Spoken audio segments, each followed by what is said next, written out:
One Championships, Gary St. Lion. First and foremost, how are things in preparation for your next fight on the 15th of May? They're awesome. They're on track. Everything's on track, and I'm definitely ready to go. What has the experience been like in Singapore so far? It's strict over here. I'm glad that we're just able to fight because all of 2020 I wasn't able to. It was a write-off. So the fact that they're even allowing international fighters and athletes over here, but with strict protocol, like I can't see anything of Singapore. All I can see about Singapore is outside my hotel window right now, and that's all I'll get to see. Um, we're in our rooms the entire time we're here. The only time we're allowed to leave is scheduled times for training, which is about 45 minutes or so, then come right back. We have access to the pool once or twice a day. And we just got to stay within the bubble that we came in, which is me and another corner. And everyone is kept separate the whole time. I would say you've obviously got quite lucky because I don't know if you know the situation here, but a lot of English fighters on one championship who are meant to fight in Singapore can't go over there. There's a travel ban between England and Singapore. So yeah, so a lot of the guys I've spoke to, the likes of Liam Harrison, Jonathan Haggerty, all of their fights have been cancelled because of flight protocols. Yeah, I didn't know that. Yeah. What, out of interest, obviously the last four one championship cards have been on TNT, which doesn't mean a lot to me or probably people watching this from England, but what was your opinion of the one on TNT series? It's awesome because TNT is a pretty main network in North America. It's where we watch the NBA finals, the playoffs and stuff. There's pro wrestling on there. It's almost kind of like, if you guys remember Spike TV back in the day, TNT is kind of like the Spike TV now. So to get it on like a mainstream network like that, it's a huge thing. And the fact that we can watch it at a time, which was like about 7 p.m. for us in the evening, which was like a fight card on a Wednesday, it was a cool thing. It was a cool addition. So it was at a good time. It was at a prime time, and it was on a good network. So it was a pretty motivating big step. It was cool. Out of interest, who do you think stole the one on TNT series? Was there one fighter that you think stood out? Probably Adriano Morales, probably. Yeah.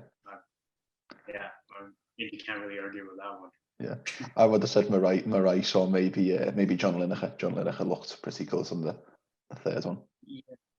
Yeah, maybe, but just Adriano Morales, just like pound for pound greatest. So yeah, of course. I think that's one of the hugest upsets. So yeah. Let's talk about your fight. So 15th of May, excuse me, 15th of May, you're going to fight Roshan Mainam. First and foremost, how do you view Mainam as an upcoming opponent? He's a strong wrestler. The funny thing about me and him is that we trained together in India for a bit. A few years back, there was kind of like a reality show kind of thing. We fought on Super Fight League, and he was one of the standouts on it. He was just ground and pound was strong, taking everybody down. He was like you couldn't avoid his double legs and stuff. So he had very strong, intimidating figure to him too. Actually, after the show, I told him, listen, man, don't give up. Stick with this. You have a bright future. And I was actually one of the people that spoke to one to bring him on. So it's kind of funny that, it's kind of the world's kind of clash now all of a sudden. He's kind of like that next generation that I was looking at. And I actually gave him a recommendation. And then he took the opportunity with Team Evolve. And I was actually one of the people that he messaged to let me know that he had done that and whether you should take it or whatnot. And it was a couple of years back, and I said, of course you should. So he's been on a streak, and then here we are now, where we're going to be standing across from each other. How are the tables turn in MMA? That's one of the strangest stories. Yeah, because I'm not going to say it makes me feel old in the sport, but it's showing me that the next generation's coming up. And there is the next generation that wants to kind of make their name off of me now, right? So it's because this fight did get kind of changed around. I was supposed to fight somebody else, and then just COVID protocols and certain things kind of changed stuff around. And this happened actually just lately, and they accepted it on their half. So I was like, there's no reason I wasn't going to back down. So I'm like, okay, if you want to take on the opportunity of facing me, let's go. Of Let's say, course. and we had to meet at a catchweight because he's a big thick guy, so he wasn't able to make the flyweight. Yeah. So I'm moving up a little bit. I was already at weight to make flyweight, so just eating a bit more and coming up weight.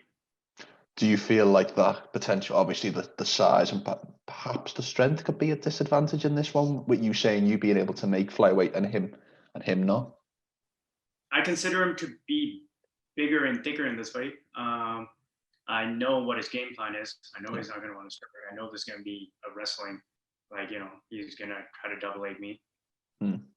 Good ground and pound. So I know his game plan's not going to change off of anything. I know what the game plan is. Uh, yeah, and he has, like, if you watch his fights, he cuts guys open from the top, drops elbows. Once you're stuck underneath them, it seems like these guys are trapped. Yeah. They're just kind of suffocating. So he knows how to use his wrestling, definitely. Out of interest, is it nice almost having an opponent that you know their game plan without really, not necessarily having to watch tape, but you having a very good grasp on what this opponent's going to bring to the table? Like I said, I had a different opponent up until this point, and it was a completely different style. Yeah. Uh, Now it's a completely different style. So it's luckily I train all facets of MMA. I stay well rounded, and that's why it was such an easy decision to just go forward with what we've got going on. Um, I was literally on my way to Singapore when this happened. So, and then the fight card got announced, and all of it happened really quick. And so, yeah, it doesn't really matter. It doesn't really matter. I know that his wrestling is very strong, Yeah. and it's something that I'm gonna have to watch out for. I remember speaking to, 1 second, I have to pause this 1 second. I spoke to one of your teammates down in Xtreme Couture, Kai Kamache, who's, at time of recording this, is fighting tomorrow night. I spoke to him in February. Obviously, he fights on the 1st of May. And I said to him, I remember saying that you've signed this fight card to fight about 10 weeks out. With all the difficulties of COVID, is it a worry that this opponent mightn't be there in 10 weeks' time? It could be one, if not two, if not three changes. Is that something that weighs on your mind as a fighter in these times, that you very much could not be fighting the person you signed to fight? It does now because this has happened to me twice now. Yeah.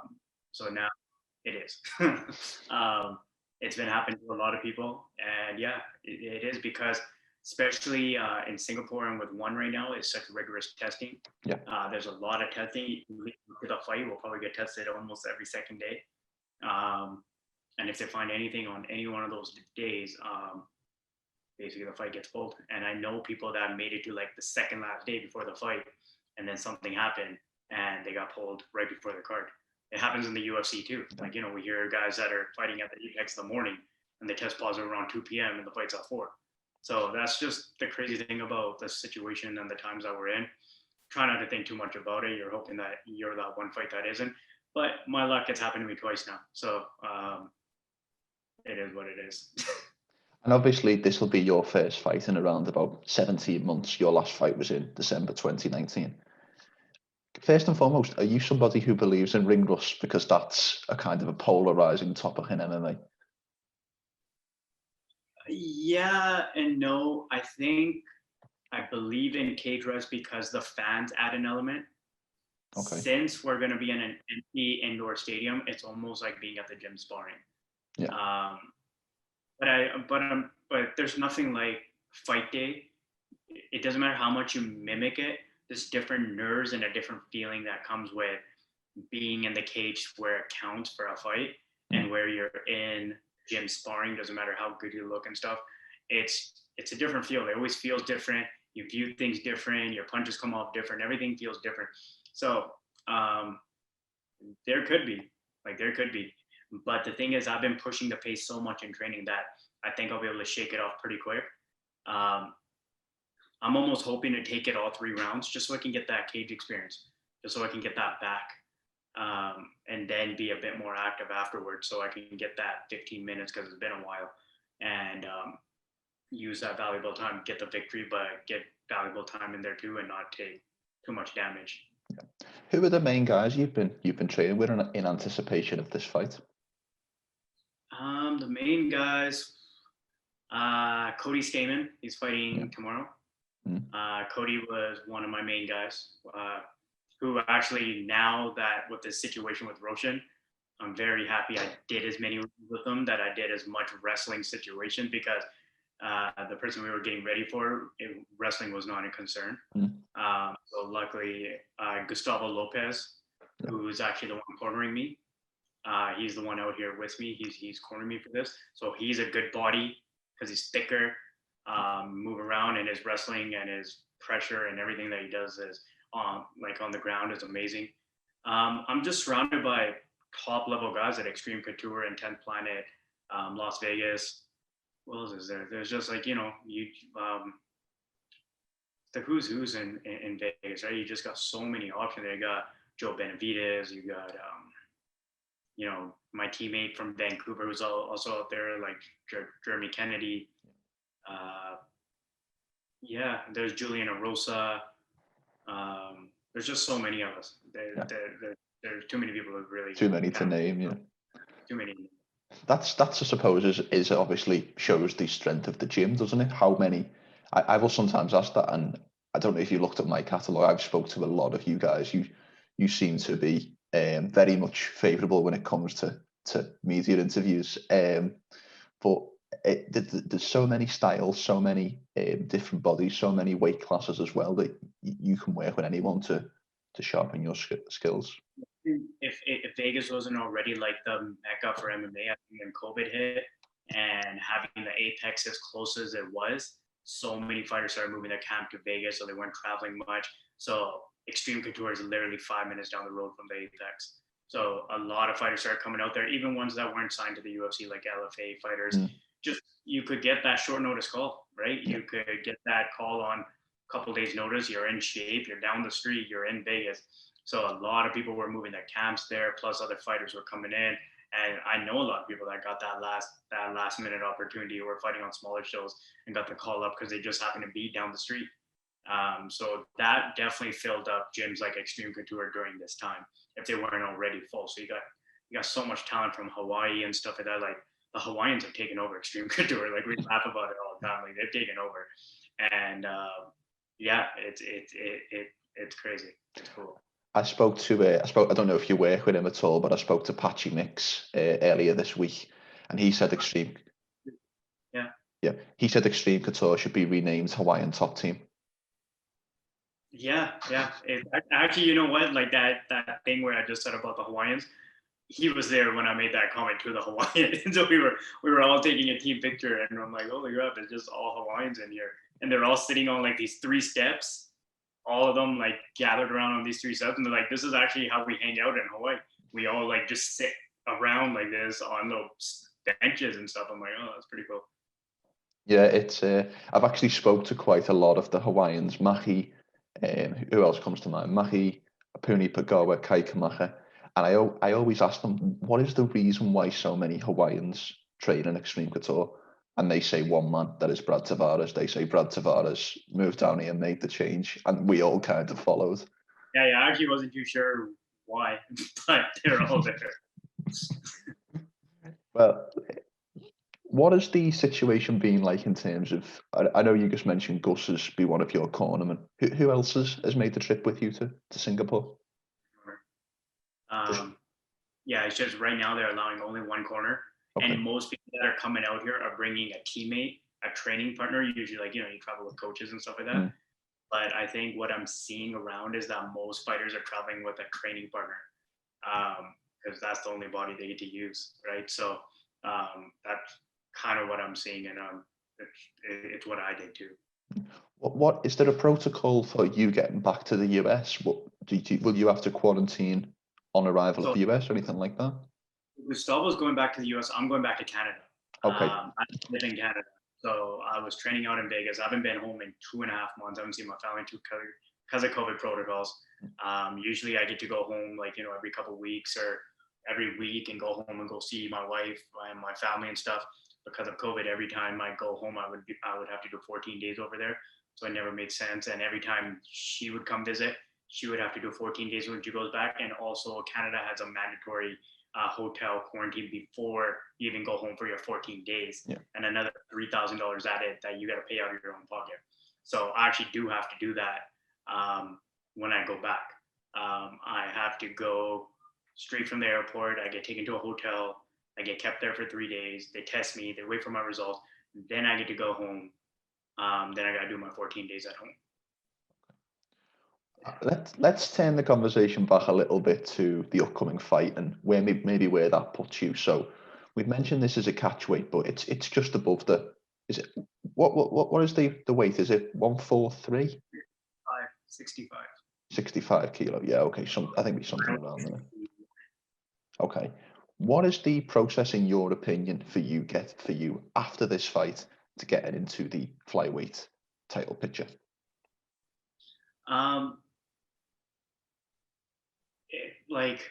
So originally I was supposed to fight Jay Eustachio.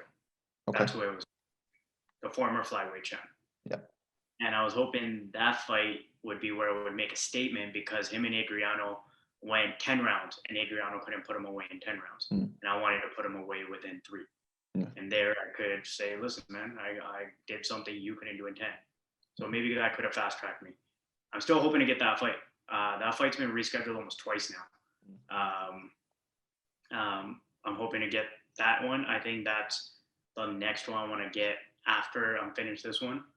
And then I'll make my plea for that, maybe 1 or 2 more. And then we take it to India or something and make a historic night. I think the flyweight division is the most stacked division in one championship. I think whoever is basically the king of the flyweight division is basically one of the best pound for pound guys in one. I even think the flyweight division is more stacked than the UFC flyweight division, considering that the best pound for pound fighter is the number 2 spot. So goes to show you like where it stands, which is pretty nuts. So it's sharks, man. It's sharks. It's a dangerous division to be in. I've got nothing against Demetrius Johnson. I think he's fantastic, but I do think the Moraes win was good for the whole of MMA, because it once again reaffirmed this idea that UFC does not equal MMA. There is so many world-class guys all across the world in other promotions. Yeah. Look at Eddie Alvarez's run, right? Yeah. Same thing. Who else would there be? Well, Sage hasn't fought since that one time. It goes to show you, there's some serious talent over here. Yeah. I like to ask this question to people, but you've kind of laid it out, so I'll still ask it, but I think I know the answer. If we say today is the 1st of May, 2021, what does an ideal next 12-month period look like for you? Where would you like to be come the 1st of May, 2022? Have that gold belt sitting right here. I was redoing the championship. Why not? A lot of things can happen within 12 months. A lot of life-changing things can happen. You stay on the track, you stay on pursuit, and I visualize it all the time, and I truly believe I can make it happen. Out of interest, do you think the Moraes-Demetrius Johnson rematch happens, or do you think they'll give DJ that opportunity?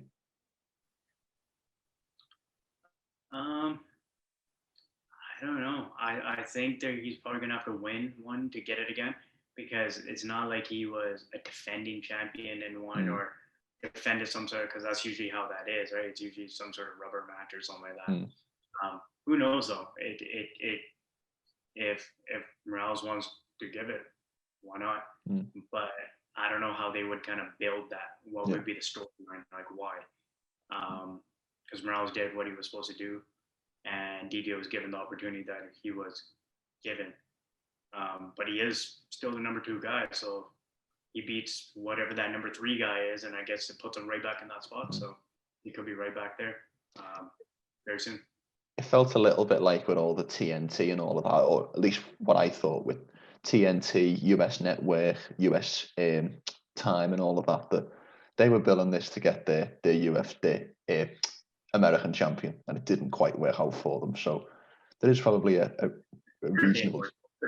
With Eddie, and now Reddy started off pretty bad, and then I don't know. at the same time, once again, like you said, right, it showed something that the one guys aren't just kind of stepping stones, I guess you can say. Mm. Maybe it opened up the American like audience up, like like this is what's going on over there. So just to let you guys know.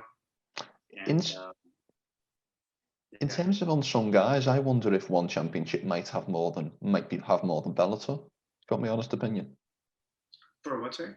In terms of like unsung guys, in terms of people that aren't on the world stage as people who people look to as world class fighters, I wonder if one championship has more of them than say maybe a Bellator. I think so. Just look at even the Muay Thai guys. Yeah. You look at the Rotangs and stuff like that. Just the Muay Thai guys, and even yeah, I definitely think that a lot of hungrier guys in one championship, and a lot of guys that you're just kind of sleep on, but there's a lot of dangerous talent there. Yeah. And obviously you're one of them. So let's turn the conversation back to your upcoming fight. Gary, what happens when you're locked in there on the 15th of May? Give me a prediction for your fight. Just going to dominate every minute, every second. Going to take them into deep waters, drown them. It's hard to drown a wrestler. It's hard to make a wrestler look tired, but I'm going to do it. And he's going to run out of options where it makes him desperate to shoot. Everything that I defend is just going to take more and more out of him. It's a matter of how long he wants to stand there. I may keep it going for all 3 rounds just to put on a show for the people. It's been a while. So once I see that chink in the armor, I'm a very cerebral fighter. So I can see these things. And if I see it, I will, because he has a good record. He's been in one, but compared to my experience of what I probably think like in that case, he probably doesn't think the way that I do once I'm in there. Very few do. And that's just because I have that different kind of mind where I do different things. Like, I come from business school and stuff. So I've always been very analytical and stuff. And I'm the same way when I go into fights. Almost kind of read things like they're kind of like data analysis almost. We always hear this thing about, and I've never had a fight or anything like that, but we always hear this thing about when you're in a fight, it slows down. Do you feel like it slows down for you, and you can, they say it's not being very cerebral? Do you feel like you can see things coming perhaps before the shot's thrown? Very much so. So I've been working with a sports psychologist since I signed with one actually, Joshua Manuel, Fight Mindset. And if you see my Tony Taro knockout, for me, the way that it was happening like at the fraction of the time that knockout happened. The funny thing is we visualize that all the time. And when it happened, I was like, holy crap, that actually happened. And yeah, it's almost like I've done so many repetitive exercises with them now that my mind has been literally rewired. And I notice it when I go in there. But this one's going to be interesting because it's been 17 months since I've been in there. So sometimes when you visualize something so much, and by the time you step into the reality of it, you're like, oh shit, this time it's for real. Because you've done it 1,000 times for almost every single day. And now the real walk happens, the real thing happens. So sometimes it takes a little bit to be like, holy shit, okay, this is the real one. And then you it's all about just zoning in, just kind of going to that tunnel vision, and working with Joshua Manuel, it helps me a lot. I get into that things that I repeat. He actually works with Roshan Mainam too. So that whole I am the best, that was him behind that. That was him that was working with her and building a mindset. It's the same guy. And yes, we're doing very similar things that are more for myself, but it's very similar down the road. And I totally understand the process she went through to get to that, to have that feeling of what kind of mindset she was in, and to be able to see that switch kick she did, and what speed she probably saw that at compared to how we saw it in reality. It's the same thing, it's the same techniques, and that's why I'm very seeing that was very motivating to me, because I know where it comes from. We were working with the same guy. Wow. And yeah, so it's powerful stuff, man. Superb. Well, you've just, I don't know if that's news, but you've certainly just dropped a little bit of information there that I was unaware of prior to this conversation. Well, it's a great fight, and I very much look forward to seeing you back in action later this month. Yes, sir. Before we finish, Gary, I've got one final question. Talk to me about your nickname. Where does Saint Lion come from? Because I think that's a fantastic nickname. So before I started MMA, I used to go to a religious like Sikh youth camp, and this was before I ever discovered like MMA. I was still becoming an accountant. I was kind of like the short, chubby kid, and I never wanted to participate in anything. And during that camp, so the Sikhs have a weapons martial art, and when they literally use like bamboo sticks, and they like go like you get hit, you get bruised, and they asked me to participate because there was an odd man, and I'm like, no, I'm not doing that. I don't want to get touched. I don't want to get like hit by it. Like, no, you're gonna do it. And they gave it to me, and literally the match started, and it was like literally as if it was like encrypted in my DNA that I knew everything, how to move it, how to go, how to do this, and I was just like, what was that? And then I left that camp, and that's when I discovered MMA. And from that, they were fast forward about 3-4 months down the road, they were coming up with names like Saint Lion, because when you're in the cage or you're put in the situation, you become a lion. But always remember your saint-like qualities outside. Always be humble, always give, always spread knowledge, always be that person. But when you go in there, you drop the saint, you become the lion. So that's where the balance, it's always the balance of Saint Lion. That's what it is. Wow. So it's about the balance between the two, the yin and the yang almost. Basically, that's what Saint Lion is. Yeah. Wow. That's had a much better meaning than what I was expecting, to be quite honest with you, Gary. The story, but yeah, that's what it was.